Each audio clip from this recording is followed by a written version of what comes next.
திரைக்குறள் நேயர்களுக்கு வணக்கம். அதாவது இன்றைக்கி ரொம்ப அருமையான ஒரு நாள், அற்புதமான ஒரு நாள் ஆரம்பிக்கும் போதே இல்லை நான் கொஞ்சம் கோபமாக பேசும்போதே நான் சொன்னேன்ல, எப்படி யாராவது இதுக்கு தப்பாக என்ன சொல்லுவாங்க, அப்புறம் நிறைய பேர் திட்டுவாங்க அப்படின்னு. அது வழக்கம் போல் நிறைய பேர் திட்டிருந்தாங்க, தப்பாக பேசியிருந்தாங்க. அது ஒரு பக்கம் இருக்க, அது நம்ம மக்கள் தானே, அப்படி பேசுகிறது சகஜம் தானே.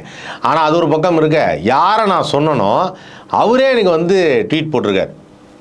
இந்த ட்வீட்டில் என்ன போட்டிருக்காருன்னா, இதுக்கு முன்னாடி நீங்கள் லியோ படத்தை விமர்சனம் செஞ்சது தப்பு இல்லையா, தேட்டர்லேயே என்ன நக்கல் நையாண்டி, இதை நீங்கள் பண்ணிவிட்டு நாங்கள் விமர்சனம் பண்ணால் தப்பா அப்படின்னு ஒரு ட்வீட் போட்டார்.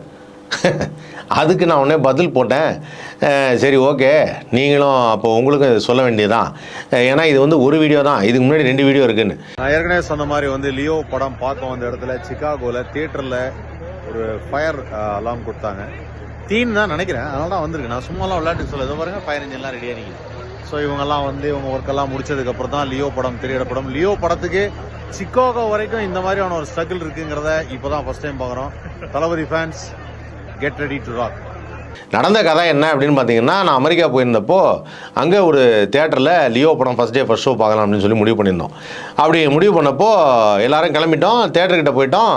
தேட்டர் உள்ளே போய் உட்காந்து திடீர்னு எல்லோரும் வெளில வாங்கன்ட்டாங்க. என்ன அது வெளில வரணும் அப்படின்னு சொன்னால், இந்த மாதிரி ஃபயர் அலாம் வந்துருச்சு, அதுக்கு நாங்கள் உடனடியாக பாதுகாப்பு நடவடிக்கை அப்படின்னு எல்லாத்தையும் வெளில வர வச்சுட்டாங்க.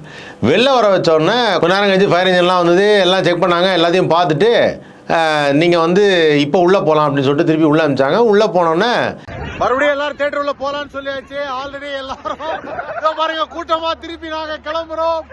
மீண்டும் லியோ இந்த முறை ஏதாவது தண்ணி வருதான்னு நாங்கள் பார்த்து சொல்றோம்.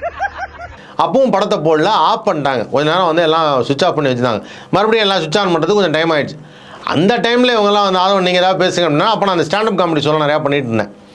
அதனால் என்ன சொன்னேன் அப்படின்னா, இந்த பாருங்கள், இந்த ஃபயர் அலாமெல்லாம் ஒரு வார்னிங் தான். எங்கள் ஊர்லேயாவது பரவாயில்ல, நாங்கள் அப்பப்போ இன்டர்வலில் எழுந்து வெளில ஓடுவோம்.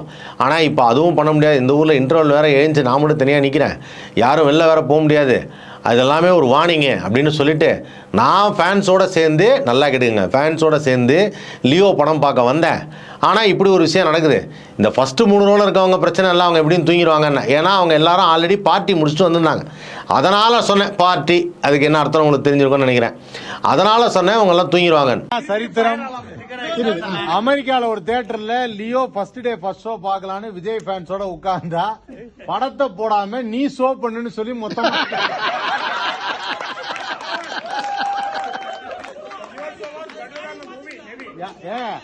இல்ல. இப்போ அதாவது வாழ்க்கையில எல்லாத்துக்குமே ஒரு வார்னிங் இருக்கும். நமக்கு அலர்ட் கொடுப்பாங்க, அதுலயே நம்ம உஷாராயிக்கணும். எங்க ஊர்லயாவது பரவாயில்ல, இன்டர்வல்ல வண்டி எடுத்துட்டு ஓடுவோம். இந்த ஊர்ல ஒரு நாள் நான் படம் பார்க்கும்போது தெரியாம நான் மட்டும் எழுந்துட்டேன், யாருமே எந்திரிக்கல. அதனால எல்லாம் பாத்துக்கங்க, இதா இருந்தாலும் இஷ்ட தெய்வத்தை வேண்டிக்கங்க. ஐயா நல்லா கேட்டுக்கோங்க, இந்த ஃபர்ஸ்ட் 3 ரூபா பத்தி கவலையே இல்ல, அவங்க 2வது சீன்ல தூங்கிடுவாங்க. ஒரே ஒரு பாட்டு நல்லா இல்ல நல்லா கேட்டுக்கோங்க. எத்தனையோ திரைப்படம் வந்திருக்கலாம், ஆனா லியோ மாதிரி ஒரு திரைப்படத்தை பார்த்துக்க மாட்டீங்க. அதாவது தமிழ்நாட்டுல விஜய் படம் பார்த்து we are on fire னுவாங்க, பட் நம்ம ஆல்ரெடி இன் ஃபயர்.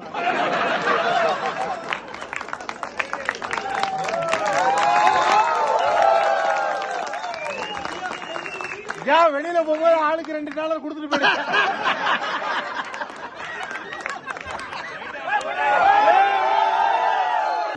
இதை எடுத்து போட்டு நம்ம ஊரில் இருக்கிற சில ஊடகங்கள்லாம் எடுத்து போட்டு லியோவை நாராக கிழித்த ஆதவன் அப்படின்னு சொல்லிட்டு அப்போயே வீடியோ போட்டாங்க. அப்போவே விஜய் ரசிகர்கள்லாம் எனக்கு ஃபோன் பண்ணி, நீ எப்படி தமிழ்நாட்டுக்கு வரேன்னு பார்த்துட்றேன், உன்னை நான் உண்டு இல்லை நாய்க்கிறேன் அப்படின்னா நிறையா சொன்னாங்க. அது சொன்னாங்கன்னு நானும் விட்டேன். அதுக்கப்புறம் நான் ஒரு பையன்கிட்ட சொன்னேன், தம்பி ஒன்று விஷயம் யோசிச்சு பாரு, விஜய் எவ்வளோ பெரிய ஸ்டார், நான் ஒரு வீடியோ போட்டதுனால படம் ஓடாமல் போயிடுமா, இதை நீங்கள் யோசிக்க வேணாமா அப்படின்னு சொல்லி நான் சொன்னேன். ஏன்னா அப்போ நான் சோஷியல் மீடியாவில் மிகப்பெரிய ஆக்டிவும் கிடையாது, நான் அது மாதிரிலாம் எந்த வீடியோவும் போட்டதில்லை. நான் பாட்டு ஸ்டாண்டப் காமெடி இந்த மாதிரி சேனலு பர்ஃபார்மன்ஸ்னு இப்படி தான் போயிட்டு இருந்தேன். இந்த நேரத்தில் இந்த வீடியோவை திருப்பி எடுத்து நம்ம ப்ளூ சட்டை மாறன என்ன பண்ணியிருக்காருன்னா, எனக்கே அனுப்பிச்சி விட்ருக்கார். அமுச்சு விட்டு இது மட்டும் சரியா அப்படின்னு போட்டிருக்காரு. நான் உடனே அதுக்கு பதில் போட்டேன், இந்த 3 வீடியோ இருக்குன்னு. மொத்தமாக அந்த 3 வீடியோ, அதாவது ஃபயர் ஆக்சிடென்ட் நடந்த அந்த சம்பவம், வெளியில் வந்து நின்னது, ஃபயர் இன்ஜின் வந்தது, அதுக்கப்புறம் வந்து நாங்கள்லாம் உள்ளே போனது, இப்படி எல்லாத்தையும் சேர்த்து 3 வீடியோ போட்டிருக்கேன். 3 வீடியோ போட்டிருக்கேன். திருப்பி எனக்கு ரிப்ளை அனுப்புகிறாரு. அப்போ இந்த வீடியோ மட்டும் நீங்கள் போடாததுக்கு காரணம் என்னன்னு நான் வந்து, ஐயா அந்த 3வது வீடியோவை கொஞ்சம் நல்லா பாருங்கள், பார்த்துட்டு அப்புறமா பேசுங்க அப்படின்னோடனே, நீங்கள் இருந்தாலும் அதுக்கு பதில் சொல்லலை. அடுத்தது நான் அப்புறம் திருப்பி சொன்னேன், ஐயா பதில் சொல்கிறேன், இதுக்கு பேர் வன்மம் இல்லை, இது நான் ஜாலியாக பேசின ஒரு விஷயம். நான் படம் பார்க்குறதுக்கு முன்னாடிங்கிறத ஸ்ட்ரெஸ் பண்ணியே சொல்லியிருப்பேன். படத்தை பார்த்துட்டுன்னு நான் சொல்லவே இல்லை. நீங்களாவது விமர்சனம் எடுத்துக்கிட்டால் என் குத்தம் இல்லை அப்படிங்கிறதையும் சொல்லிட்டேன்.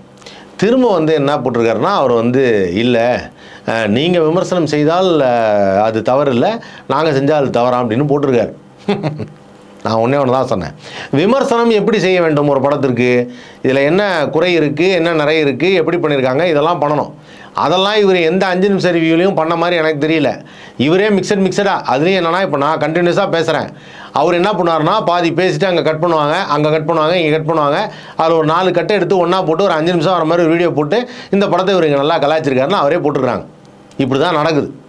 இதில் என்ன ஒரு இதுனா, இதில் நான் கேட்ட கேள்வி, தமிழ் சினிமாவில் ரிலீஸ் ஆகிற மற்ற திரைப்படங்கள், ஒரு பண்பட்டர் ஜாமோ, ஒரு மெட்ராஸ் மேட்னியோ, இல்லை ஓஹோ எந்தன் பேபியோ, இந்த மாதிரி படங்கள்லாம் வரும்போது அந்த படத்துக்கு ஒரு நல்ல ரிவ்யூ தந்து அந்த படத்தை வந்து மேலே கொண்டு போகணும், அடுத்த ஒரு வாரம் பார்க்க வைக்கணும்.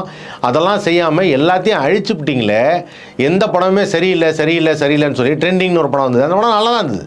நீ வேணால் பாருங்கள், உங்களுக்கு பிடிக்கலன்னா அப்புறம் சொல்லுங்கள். நான் எனக்கு பிடிச்சது தானே சொன்னேன். இப்போ உங்களுக்கு பிடிக்காமல் இருக்கலாம், அது மாதிரி சில பேருக்கு பிடிச்சும் இருக்கலாம். இவர் அந்த சில பேர் வர்றதை கூட தடுத்துடுறார்.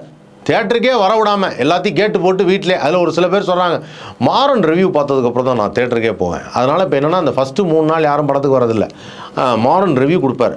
ப்ளூ சட்டை மாறன் ரிவ்யூ கொடுத்த உடனே அந்த படத்தில் ஏதோ பார்க்குற மாதிரி இருக்குது. ஏன்னா இப்போ அவ்வளோ பெரிய இடத்துல இருக்கார் ப்ளூ சட்டை மாறன். அவ்வளோ பொறுப்பான இடத்துல இருக்கவர் இதை கொஞ்சம் நல்லாவே செஞ்சுருக்கணும். ஆனால் செய்யலை. அதை விட்டுட்டு என்ன பார்த்து நீங்கள் அந்த வீடியோ போடலை, அது போடலைன்னு. நான் ஒரு விஷயம் தான் சொல்கிறேன், நான் போட்ட 3 வீடியோவே உங்களால் முழுசாக பார்த்துட்டு அதுக்கு திருப்பி ரிப்ளை பண்ண முடியல. நீங்கள் எப்படி ஒரு முழு படத்தை பார்த்துட்டு அதுக்கு பெருசாக பேசுகிறீங்க அப்படின்னு சொல்லி நாங்கள் எடுத்துக்கிறது? அப்போ நீங்கள் படங்களையும் இப்படி தான் அரைகுறையாக பார்த்துட்டு விமர்சனம் பண்ணுறீங்கன்னு நினைக்கிறேன். எனக்கு அதுதான் ஒரு டவுட்டாக இருக்குது. ஆனால் இல்லை, இன்னொரு விஷயம்னா, இந்த கூலி படத்தோட ரிவ்யூவில் நான் மறுபடியும் போட்டு கேட்டேன். ஒரு இடத்துல சொல்லியிருக்காரு, விஜயை பற்றி சொல்லும்போது மற்ற படத்தில் ரிவ்யூ கொடுக்கும்போதெல்லாம் விஜய் சாருன்னு இருக்கார். இதில் தலைவர் அதுக்கப்புறம் ஒரு இடத்துல இன்னுமா என்னை பற்றி தெரிஞ்சிருந்துமா அப்படின்னு சொல்கிறாரு. என்கிட்ட இப்படி வச்சுக்கிற அப்படின்னு கேட்டதுக்கு இவர் ஒன்றே சொல்கிறாரு, நானும் தான் கேட்குறேன், நீ யார் அப்படின்னு. நீ யார்? இவர் உரிமையில் சொல்லலாம், தப்பு இல்லை. அதுக்கப்புறம் அந்த பீஸ்ட் படத்தை சார் எப்படி ரிவ்யூ பண்ணியிருக்காருன்னு அவங்க ரசிகர்கள்லாம் கொஞ்சம் பாருங்கள், அப்புறம் தெரியும் ரிவ்யூ எப்படி பண்ணியிருக்காங்க. தியேட்டர் உள்ள போய் படம் பார்க்குறதுக்கு முன்னாடி நடந்த சின்ன கலாட்டா என்ன அப்படிங்கிறதுக்குள்ள வித்தியாசம். இதை நிறைய பேர் வந்து விஜய் ரசிகர்கள்லாம் எனக்கு ரிப்ளை பண்ணிட்டு இருக்காங்க, அவங்க என்ன அசிங்கமாக திட்டுறாங்க. ஓகே, அது அவங்களுடைய பாடு. அவங்க இன்னுமே அந்த வீடியோவை முழுசாக பார்த்தது என்னங்கிறதே புரிஞ்சிக்கல.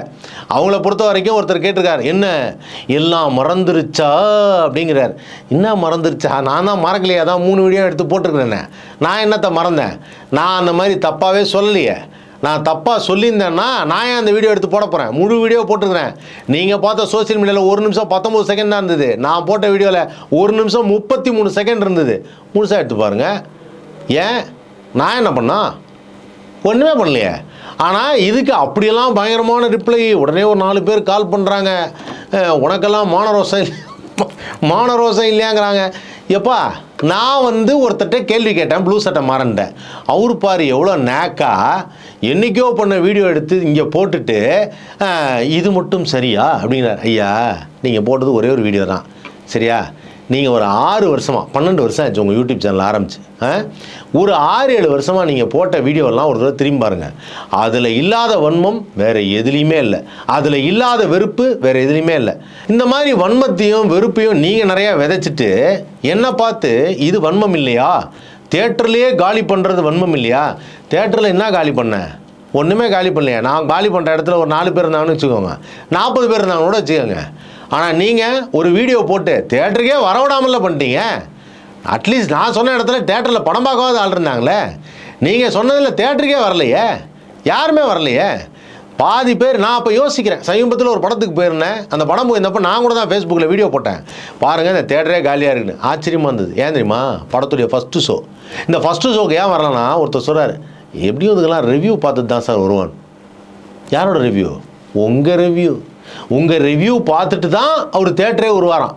அது மாதிரி 2 பேரும் என்கிட்ட சொல்கிறாங்க. ஓ, அப்போ இந்த படத்துக்கு என்ன தெரிய மாட்டீங்களா? இல்லை, அப்படியே வந்தோம், சரி டக்குன்னு பார்த்துட்டோம், வழக்கமாக நான் ரிவ்யூ பார்த்து தான் வருவேன். மொத்தமே 4 பேர் தான் உட்கார்ந்தோம். புரியுதுங்களா? அதனால தான் சொல்கிறேன், உங்களுக்கு பொறுப்பு இருக்குது. நீங்கள் இப்பவும் பொறுப்பு இல்லாமல் என்கிட்ட நிறையா பேசிகிட்டு இருக்கிறீங்க.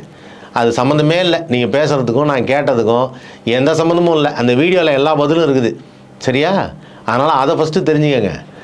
அப்புறம் ஒன்று சொன்னீங்களே, இந்த கூலி படத்துடைய அந்த ரிவ்யூவில், அது என்னது? பேன் இண்டியா படம் வந்து தலைவர் பண்ணணும்னு அவர் முடிவு பண்ணிட்டாரா? ஆடியோ லஞ்ச் பார்க்கலையா நீங்கள்? அதை முடிவு பண்ணது கலாநிதி மாறன் சார். சரியா? இந்த மாதிரி ஸ்டார்ஸ் எல்லாம் வரணும்னு சொன்னது கலாநிதி மாறன் சார். சரி, புரியுதா? கேட்குதா? நான் சொல்கிறது தெளிவாக கேட்குதா? இதை முடிவு பண்ணது சூப்பர் ஸ்டார் ரஜினிகாந்த் அல்ல. முடிவு பண்ணது கலாநிதி மாறன் அவர்கள். அதையே நீங்கள் தப்பாக தான் சொல்லியிருக்கீங்க உங்கள் ரிவ்யூவில். அது மட்டும் இல்லாமல் என்ன சொன்னீங்க? இந்த புலி ஒன்று சொன்னீங்களே, புலி வந்து அடிச்சிடணும், யாரும் பயப்படாதீங்க, வந்து எல்லோரும் என் மேலே படுத்துக்காங்களா? நான் கேட்ட கேள்விக்கு எல்லா விஜய் ரசிகர்களும் என் மேலே படுத்துக்கங்கன்னு வீடியோ போட்டு நீங்கள் ப்ராபகண்டா பண்ணியிருக்கீங்க. அப்போ புலி யார்? சூப்பர் அண்ணே, சூப்பர்.